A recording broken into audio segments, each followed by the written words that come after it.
इस earth resistance को major करने से पहले अगर हम थोड़ी सी अपनी थ्योरी रिवाइज करें, जो पहले हम ऑलरेडी रेजिस्टेंस के मीटर जानते हैं, ये ओम मीटर हम पहले से जानते हैं कि ये ओम मीटर भी हम यूज करते हैं रेजिस्टेंस को फाइंड करने के लिए।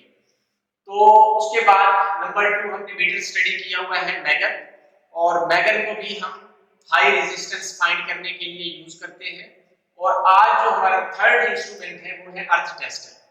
तो अगर हम ये थोड़ा सा देख लें कि क्या ओम मीटर से ये आज वाला काम हम नहीं कर सकते, और ये जो मैगर है ये भी रेजिस्टेंस को फाइंड करता है, इससे हम अर्थ के रेजिस्टेंस को फाइंड नहीं कर सकते। तो ये जो मीटर्स हैं स्पेशल डेडिकेट किस रेजिस्टेंस के लिए हैं, ये ओम मीटर से हम जो कंडक्टर्स हैं, हमारे वायर्स हैं, हमारे कंडक्टर्स हैं, उनकी रेजिस्टेंस फाइंड करने के लिए हम ओम मीटर को यूज करते थे। जैसा कि आप लोगों ने मशीन की वाइंडिंग की रेजिस्टेंस को फाइंड करने के लिए आपने ओम मीटर यूज किया, और जनरेटर की वाइंडिंग हमने की, उसके अंदर भी हमने रेजिस्टेंस फाइंड करने के लिए ओम मीटर यूज करते हैं। और उस ओम मीटर से आपके पास डीसी रेजिस्टेंस आती है, तो उस डीसी रेजिस्टेंस को आप मेजर कर लेते हैं ओम मीटर यूज करके, और फिर उसकी जो आरएमएस या इफेक्टिव रेजिस्टेंस बनाने के लिए जो कि एसी रेजिस्टेंस होती है, उसके लिए हम थंब रूल अप्लाई करते हैं कि जो डीसी रेजिस्टेंस की वैल्यू आई है by the n metre ohm metre, उसको हम मल्टीप्लाई कर देते हैं 1.3 या 1.5 से मल्टीप्लाई करते हैं, तो वो हमारी इफेक्टिव एसी रेजिस्टेंस बन जाती है, जैसा कि हम मशीन के केस में किया करते थे। तो ये मीटर वहां पे हम यूज करते थे, और इसके 2 टर्मिनल होते थे। उसके बाद हमने मैगर यूज किया था। मैगर भी हमने इंसुलेशन, जो कि हमारी वाइंडिंग्स थी, मशीन वाइंडिंग थी, ट्रांसफार्मर था, उसके अंदर जो इंसुलेशन हम यूज करते थे उसकी रेजिस्टेंस को फाइंड करने के लिए हम मैगर यूज करते थे। और मैगर नाम से भी जाहिर है कि मेगा ओम के अंदर जो रेजिस्टेंस फाइंड करनी हो, जैसे कि हमारी इंसुलेशंस होती हैं, हाई रेजिस्टेंस होती है, उनको डिटरमिन करने के लिए हम मैगर का इस्तेमाल करते थे, और ये भी 2 टर्मिनल डिवाइस थी। और आज जो हम पढ़ने जा रहे हैं अर्थ टेस्टर, ये एक स्पेशल हमारे पास टेस्टर है, मीटर है, जिसकी 3 टर्मिनल आपके पास होंगी, और उससे फिर हम क्या करेंगे, वही रेजिस्टेंस फाइंड करेंगे। लेकिन अगर हम आज अर्थ रेजिस्टेंस फाइंड करेंगे ओम मीटर से, तो ये आपके पास एक इफेक्टिव वैल्यू, हाई एक्यूरेट या जो उसके अंदर एक्यूरेसी है वो वैल्यू फाइंड नहीं होगी। तो इसलिए हम क्या करते हैं कि ओम मीटर को यहाँ पर यूज नहीं करते। इसके लिए हमने स्पेशल एक डेडिकेट मीटर डिजाइन किया हुआ है, जिसके लिए हम क्या करते हैं कि अगर वेरी लो रेजिस्टेंस फाइंड करनी हो तो, और हाई एक्यूरेसी के साथ फाइंड करनी हो, तो हम ये मीटर इस्तेमाल करते हैं। तो इस मीटर की जो कंस्ट्रक्शन है, उसके अंदर जो बेसिक पार्ट्स हैं वो कौन कौन से हैं, उनको हम पहले डिस्कस कर लेते हैं, और उसके बाद इसका वर्किंग प्रिंसिपल हम देखते हैं। तो ये जो मीटर है अर्थ टेस्टर,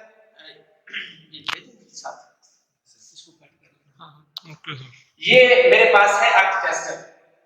अर्थ टेस्टर के अंदर जो इसका बेसिक इंटरनल स्ट्रक्चर है, जो इसके अंदर जो पार्ट्स हैं वो कौन कौन से हैं, उन पार्ट्स को मैंने यहाँ पे लिखा है, जो मेन पार्ट्स हैं उनको हम यहाँ पे डिस्कस कर लेते हैं कि ये इन पार्ट्स के फंक्शन क्या है और ऐसा हमने क्यों कर रहे हैं।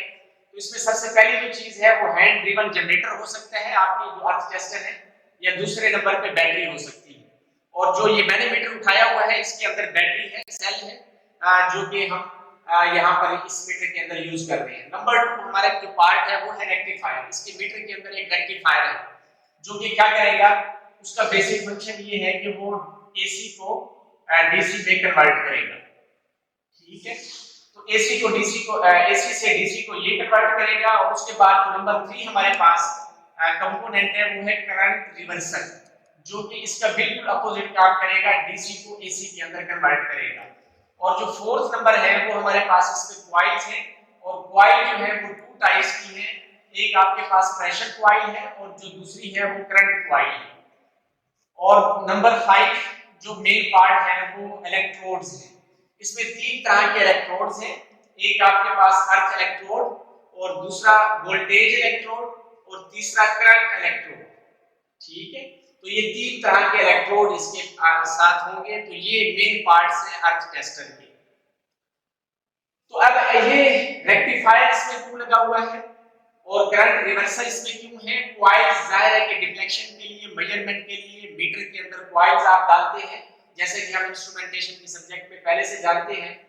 और जो इलेक्ट्रोड्स हैं ये आपके पास, जैसे कि ओम मीटर के 2 इलेक्ट्रोड हैं, 2 आपके पास नॉब्स हैं, जहां से आपने जिस रेजिस्टेंस की आपने मेजरमेंट करनी होती है, वहां पे आप जाके ये दो इलेक्ट्रोड वहां पे प्लेस करते हैं।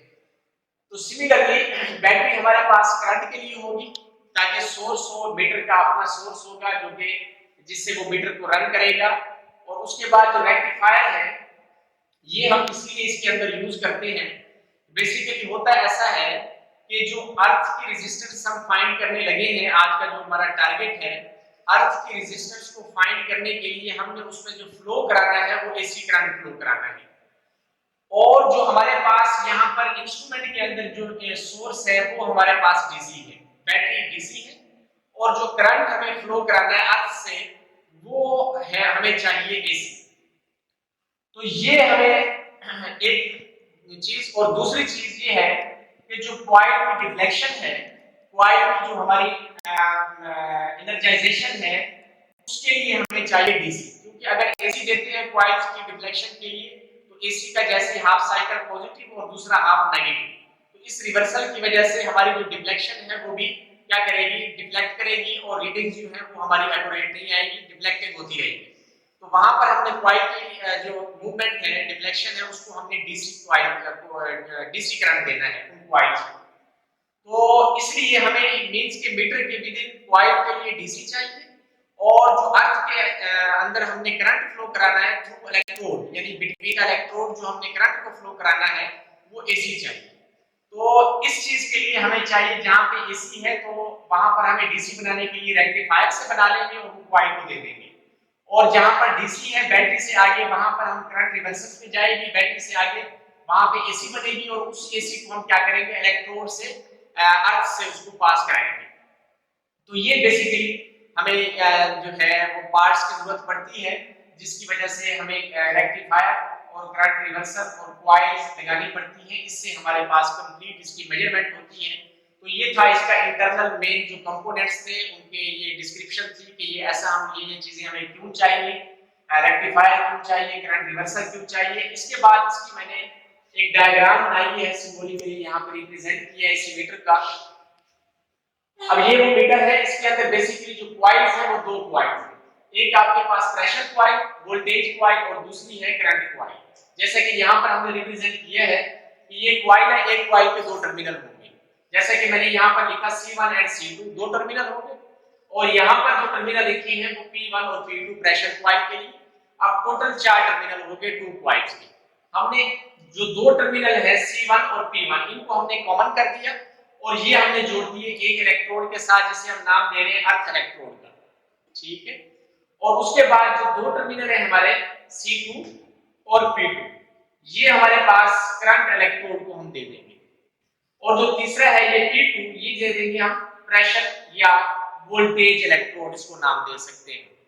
तो थ्री टर्मिनल हो गए, एक अर्थ इलेक्ट्रोड के पास, एक आपके पास वोल्टेज इलेक्ट्रोड, और एक आपके पास करंट इलेक्ट्रोड के पास। तो ये इस तरह से हमारे पास जो ये मीटर है इसकी अभी हम यहाँ पर इसको प्रैक्टिकली फील्ड में परफॉर्म भी करेंगे।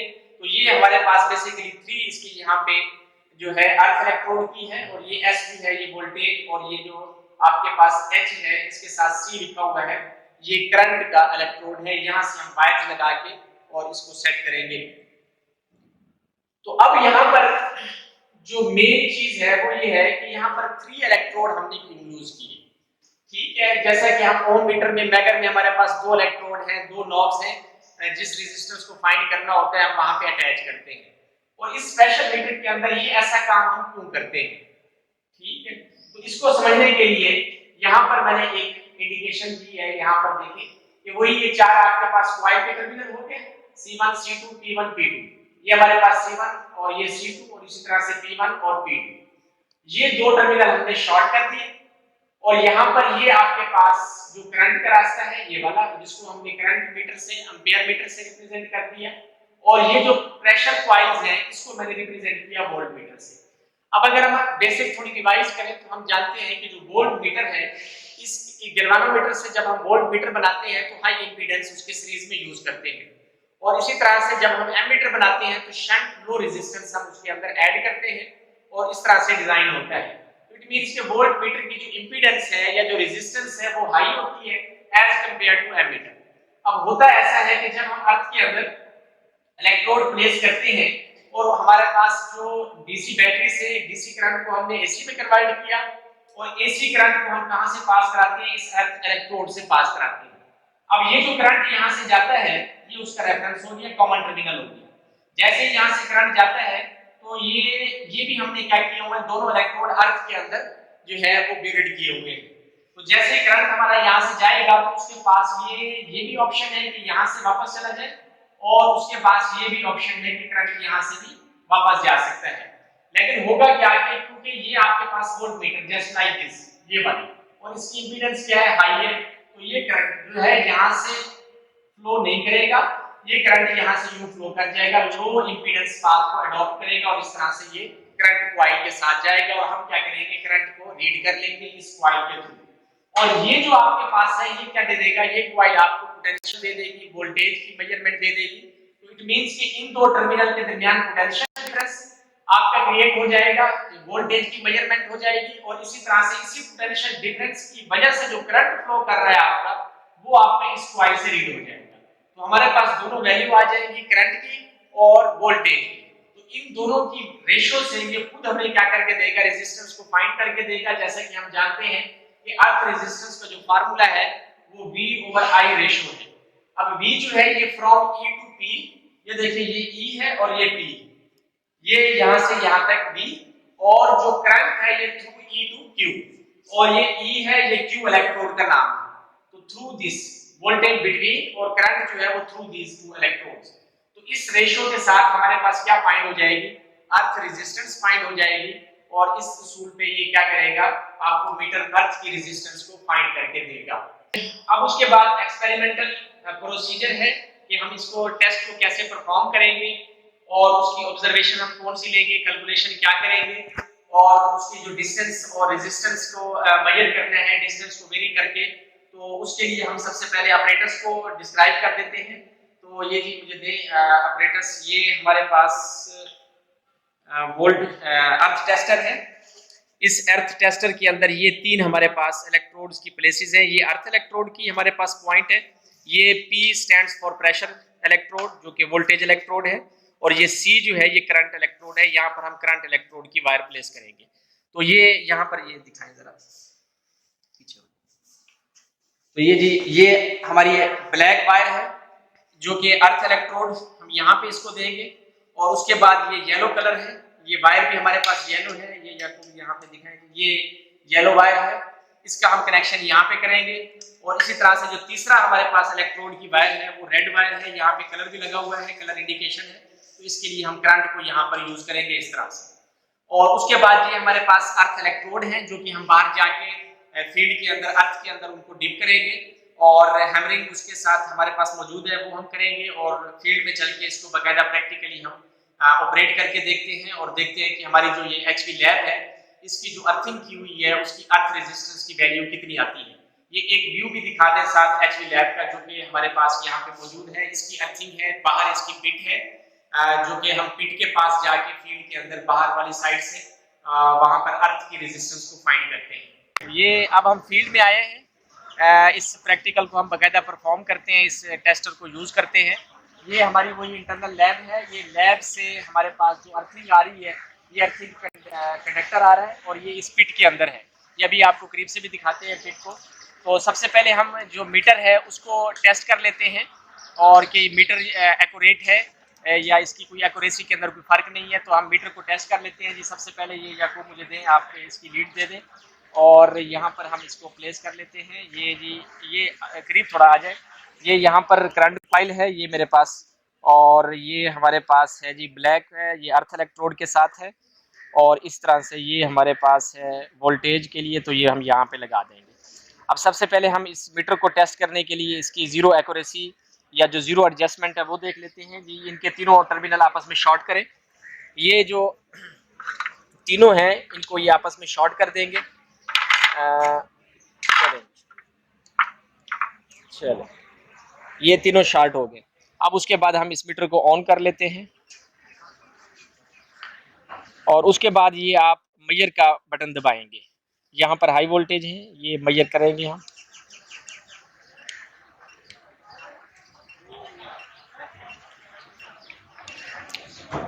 तो ये यहाँ पर अब वैल्यू इसकी आ रही है 0.01। तो इट मीन्स कि ये पूरी 0 होनी चाहिए थी यहाँ पर इसकी वैल्यू। तो एक दफ़ा इसको दोबारा भी हम कर सकते हैं। बंद कर भाई। ये हमने इनके तीनों टर्मिनल शॉर्ट कर दिए और उसके बाद मीटर ऑन किया और मेजर का बटन दबाया और ज़ीरो एडजस्टमेंट हम इसकी देख लेते हैं।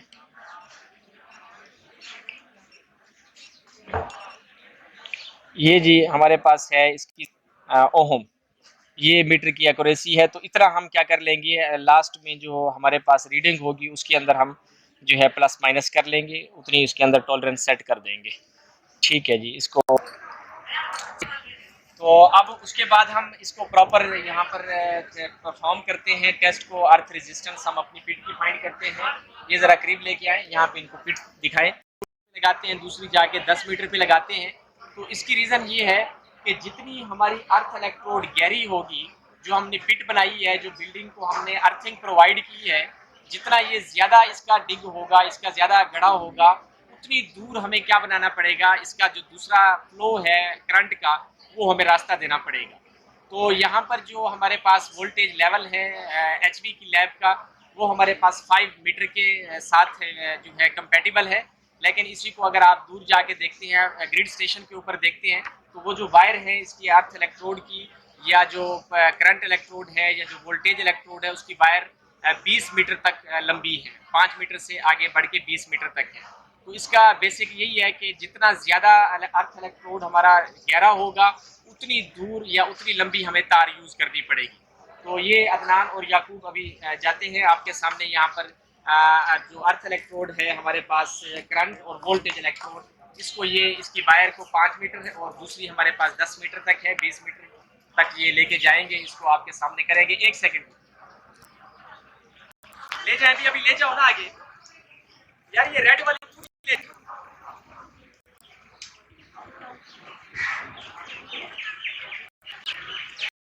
इधर ले जाओ थोड़ा सा यहाँ।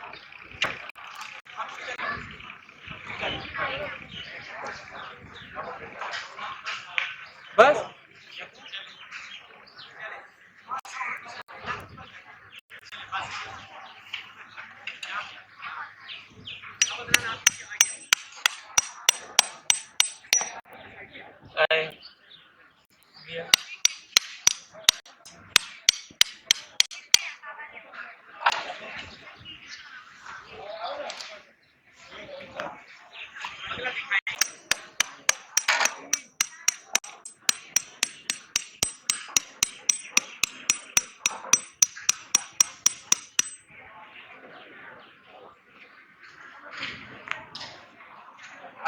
तो ये हमने यहाँ पे कनेक्ट कर दिए, ये अर्थ इलेक्ट्रोड हमने कनेक्ट कर दिया, एक वोल्टेज इलेक्ट्रोड, एक करंट इलेक्ट्रोड।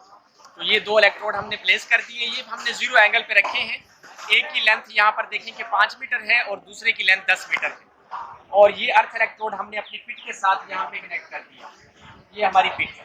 और उसके बाद हम क्या करेंगे, यहाँ पर इसको ऑपरेट करेंगे और ये करीब लाएंगे। तो इसको हम ऑन करते हैं और उसके बाद ये मेजर करेंगे हम।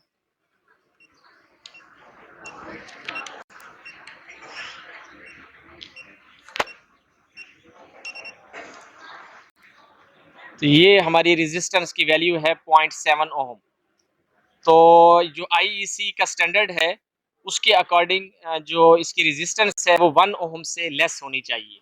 तो यहाँ पर क्योंकि ये 1 ओम से लेस है, 0.76 है, तो आईईसी के स्टैंडर्ड के अकॉर्डिंग ये हमारी बिल्कुल बेहतरीन रेजिस्टेंस है, जो कि लैब की इस वक्त अर्थ रेजिस्टेंस है, उसकी वैल्यू आ रही है जी।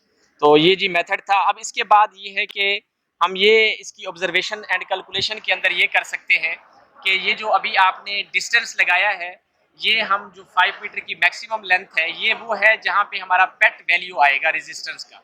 अगर आप इसको ऑब्जर्वेशन यूँ करना चाहते हैं कि इसकी लेंथ को वेरी कर लें, डिस्टेंस को, ये जो 5 मीटर के फासले पे आपने रखी है, इसको आप पहले 1 मीटर पे कर लें, फिर उसके बाद एक दफ़ा रेजिस्टेंस को नोट कर लें, फिर उसको 2 मीटर के ऊपर लगाएं इलेक्ट्रोड को, फिर इसी तरह से 4 मीटर पे एंड 5 मीटर पे इलेक्ट्रोड को आप डिप करें, ज़मीन के साथ उसका कॉन्टैक्ट करें, और इसी तरह से 5 रीडिंग्स आप डिफरेंट डिस्टेंस के ऊपर आप ले सकते हैं। ये जो वोल्टेज कॉइल वाला इलेक्ट्रोड है, वोल्टेज इलेक्ट्रोड, उसको आप इस तरह से वेरी कर सकते हैं।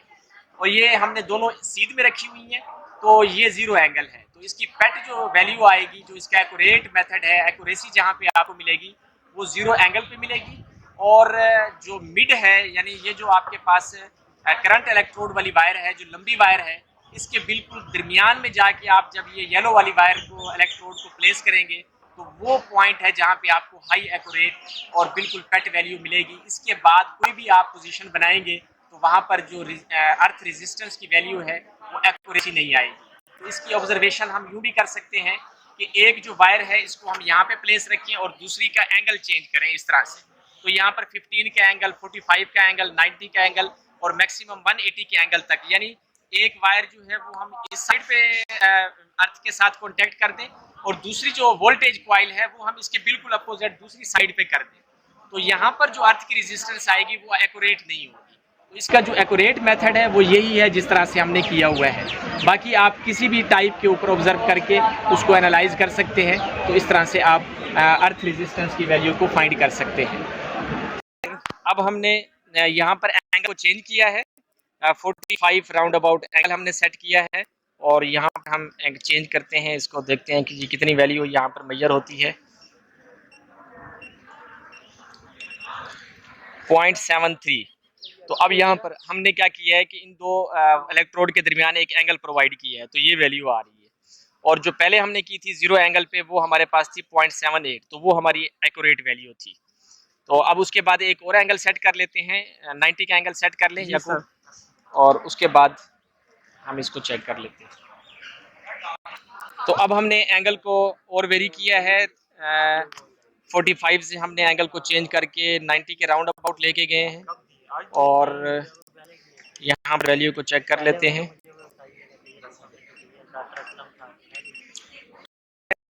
तो अब यहाँ पर हमने एंगल चेंज किया है, 45 से भी एंगल को चेंज करके 90 तक लेके आए और यहाँ पर हम मेजर करते हैं जी, इसको ऑन करते हैं और ये वैल्यू हमारे पास आई है 0.68। तो देखें वैल्यू आपकी वेरी कर रही है, जब हम एंगल को चेंज कर रहे हैं तो वैल्यू आपकी वेरी कर रही है। ये यहाँ से दिखाएं, ये एंगल हमारे पास 90 के ऊपर है एंगल यहाँ पर। तो इस तरह से एंगल को वेरी करके हम एनालाइज कर सकते हैं। और इसी तरह से जो डिस्टेंस है इसी वोल्टेज कॉइल का 1 metre, 2 metre and so on, तो उसको भी वेरी करके हम एनालाइज कर सकते हैं। और इसमें हम ऑब्जर्व कर सकते हैं कि डिफरेंट वैल्यू आएंगी और ये हमारा इसका फिर हम ग्राफ बना सकते हैं, जो कि आपको चल के मैं अभी मैनुअल के अंदर बताऊंगा कि ये जो आप यहाँ से ऑब्जर्वेशन ले रहे हैं एंगल्स, डिफरेंट एंगल्स के ऊपर और डिफरेंट डिस्टेंस के ऊपर, उनको मैनुअल के अंदर आपने टेबल बनाने हैं और उनके फिर ग्राफ आपने बनाने हैं। तो ये स्टूडेंट्स जो हमने प्रैक्टिकल किया है measurement of the grounding resistance, तो उसका जो आपने मैनुअल प्रिपेयर करना है तो उसके लिए थोड़ा सा यहाँ पे मैं आपको गाइडलाइन देता हूँ।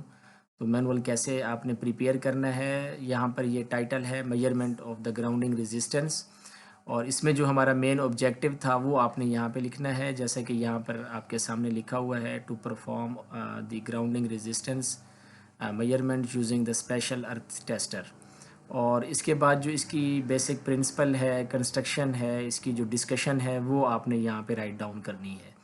तो यहाँ पर ये अर्थिंग और पर्पस ऑफ अर्थिंग और इसी तरह से आगे है अर्थिंग रेजिस्टेंस और method of measuring the resistance, जिसमें 3 डिफरेंट हमने डिस्कस किए थे जब हमने प्रैक्टिकल किया था। ओम मीटर था और इसी तरह से मैगर और इसी तरह से ये अर्थ टेस्टर जिसको हम आज हमने प्रैक्टिकल में किया। तो इसके बाद आपने ये डिस्कशन करके इसका बेसिक प्रिंसिपल और इसकी सारी थ्योरी डिस्कस करके और फिर उसके बाद उसकी पिक्चर जिस मीटर को हमने डिस्क्राइब किया तो उसको यहाँ पे आप प्लेस करें और उसके बाद जो इसकी फंक्शनैलिटी है, इसके जो पर्पज़ हैं, बटन है यहाँ पर फंक्शंस के, ये FN बटन है और ये कंप्यूटर बटन है, ज़ीरो एडजस्टमेंट है और 2 पोल 3 पोल, ये सारी यहाँ पर ये आपने डिस्क्रिप्शन देनी है। और इसके बाद जो इक्विपमेंट्स और कंपोनेंट्स रिक्वायर्ड हैं उसका आप यहाँ पे देंगे, लिस्ट देंगे कि आपको इस प्रैक्टिकल के लिए क्या क्या चीज़ें चाहिए, जैसा कि यहाँ पर पिक्चर के अंदर हमने इस पर प्लेस की है। यहाँ पे आप लिस्ट को एनलिस्ट कर देंगे सारे इक्विपमेंट्स को, सारे कंपोनेंट्स को। तो ये यहाँ पर ये हमारे पास मीटर की पिक्चर है और उसके साथ जो आपके बाकी कंपोनेंट्स हैं, केबल्स हैं और 5 मीटर की केबल है, इसी तरह से आपके पास 10 मीटर की केबल्स हैं और इसके साथ एक तीसरी जो चीज़ है, आपको हैमर भी चाहिए इसके साथ। और फिर उसके बाद आपने कंप्लीट जो इसकी सर्किट डायग्राम है, कनेक्शन डायग्राम है कि इसमें कंपोनेंट्स को, इस मीटर को कैसे आपने कनेक्ट करना है, वो आपने डालनी है यहाँ पे। और फिर उसके बाद जो प्रोसीजर हमने अभी किया आपके सामने, स्टेप बाय स्टेप आपने वहाँ से इसको स्टार्ट करना है और इसकी ज़ीरो एडजस्टमेंट से आपने इसको स्टार्ट करना है। मीटर को पहले आपने टेस्ट करना है, ज़ीरो एडजस्टमेंट उसकी देखनी है कि आपने तमाम लीड्स को शॉर्ट कर देना है और शॉर्ट करने के बाद उसकी ज़ीरो ओम रेजिस्टेंस आनी चाहिए। तो इस चीज़ के श्योर करने के बाद आपने सेकंड स्टेप पे जो जो काम हमने किए आपने प्रैक्टिकल में देखे, उनको आपने हैंड रिटन स्टेप्स की फॉर्म में यहाँ पर लिखना है, पूरा कंप्लीट एक्सपेरिमेंटल प्रोसीजर। और उसमें जो आपकी प्रिकॉशंस हैं, जो जो प्रिकॉशंस आपको बताई हमने ड्यूरिंग द टेस्ट या ड्यूरिंग द परफॉर्मेंस, जब हमने टेस्ट परफॉर्म किया तो उस वक्त उसमें जो मेनली प्रिकॉशन थी कि जब आपने नॉब्स को लगाना है और उनको इलेक्ट्रोड के साथ अर्थ के अंदर करना है, तो बिफोर द कनेक्शन आपने मीटर आपका बंद होगा। जब आपने कनेक्शन सारे श्योर कर लेने हैं तो फिर उसकी सप्लाई को ऑन करना है। हाई वोल्टेज इक्विपमेंट है तो ये नहीं हो कि मीटर आपका ऑन हो और आप वहाँ से उसके कनेक्शन कर रहे हो, इलेक्ट्रोड के साथ उसको कनेक्ट कर रहे हो। तो ये सारी प्रिकॉशंस आपने करनी हैं, जो हमने वहाँ पे आपके सामने की, आपको बताई, वो आपने सारी एनलिस्ट करनी है, सारी प्रिकॉशंस। और उसके बाद आपने एक पिक्चोरियल एविडेंस देना है कि जो काम आप कर रहे हैं उसका हमें एक पिक्चोरियल एविडेंस देंगे। ये सैम्पल मैंने यहाँ पे डाला हुआ है। तो ये आपके स्टूडेंट्स हैं, सीनियर हैं जो ये टेस्ट परफॉर्म कर रहे हैं। तो इस तरह सेम आपने भी हर टेस्ट का जो कि पिक्चोरियल एविडेंस है वो फिर आपने यहाँ पे प्लेस करना है। 1 और 2 पिक्चर आप डाल सकते हैं। और उसके बाद लास्ट में ये जो रिज़ल्ट्स और डिस्कशन है उसके अंदर जो सिर्फ आपने रिज़ल्ट्स लिखने नहीं हैं, लिखने भी हैं और उनके साथ वो पिक्चोरियल एविडेंस देना है। जो रीडिंग्स आप ले रहे हैं उनकी आप पिक्चोरियल एविडेंस देंगे साथ। तो इस टेबल के अंदर जो आप वैल्यू डाल रहे हैं वो आपके मीटर पे आपके शो भी होने चाहिए और वही यहाँ पे आप पुट करेंगे। तो इस मैनुअल को इस तरह से आपने प्रिपेयर करना है कि इसमें ये एक जो है फीलिंग हो कि ये रियल टाइम आपने एनालाइज किया है, रियल टाइम सारे का सारा वर्क हुआ है। इसमें हर तरह का पिक्चोरियल एविडेंस देना है आपने, ताकि ये इसमें फीलिंग्स हों कि आपने इसको खुद से परफॉर्म किया है और जो रिज़ल्ट्स आपने लिखे हैं वही आपके ऑब्जर्व्ड रिज़ल्ट्स हैं। और फिर जो थ्योरेटिकल आपका रिज़ल्ट्स और जो प्रैक्टिकल रिज़ल्ट्स हैं उनका कंपैरिजन होना चाहिए एंड पे, जो हम कंक्लूजन में लिखेंगे। तो इस तरह से आप इसको करेंगे और इस एनालिसिस के अंदर सारी आप जो चीज़ें जो आप देखेंगे जो स्टैंडर्ड की हैं और जो आपकी कैलकुलेटेड हैं और जो ऑब्जर्व्ड हैं, उन सब को आपने कंपेयर करना है और उससे एक एनालिसिस आपने करनी है और उससे रिज़ल्ट हमें मिलेगा कि कंक्लूजन क्या आई हैं। तो वो हम यहाँ पे लास्ट में लिखेंगे कि इस प्रैक्टिकल के अंदर हमें क्या कंक्लूड करते हैं और जो हमारा फाइनल रिज़ल्ट है वो हमें क्या अचीव हुआ। और लास्ट में फिर आपने फाइनल चेक लिस्ट यहाँ पर हमने लिखी है, तो ये आप लोग यहाँ पे लिखेंगे। और उसमें जैसे कि आपने ये सारी 3 चीज़ें हमने यहाँ पे लिखी हैं। क्लीन योर इक्विपमेंट करना है, आपने एहतियात से सारा मटीरियल जो इक्विपमेंट है उसको आपने क्लीन करना है और जो आपका वर्क स्टेशन है उसको छोड़ने से पहले ये सारी चीज़ें आपने वापस सबमिट करानी है। और जो कि इसका स्टोरेज एरिया है प्रॉपर, वहाँ तक इसको वापस देना है। और जो आपके क्वेश्चन आंसर्स हैं और जो डाटा की कलेक्शन है और रिज़ल्ट्स हैं, ये आपने अगली लैब से पहले ये इसकी सबमिशन करानी है लैब में। तो उसके बाद आपने लास्ट में स्टूडेंट ने अपने सिग्नेचर करने हैं। तो इस तरह से आपका मैनुअल तैयार होगा। तो कंप्लीट इसके अंदर सारी इन्फॉर्मेशन आ जाएंगी। तो इस तरह से आपने मैनुअल अपने तैयार करने हैं। Thank you. अल्लाह हाफ़िज़।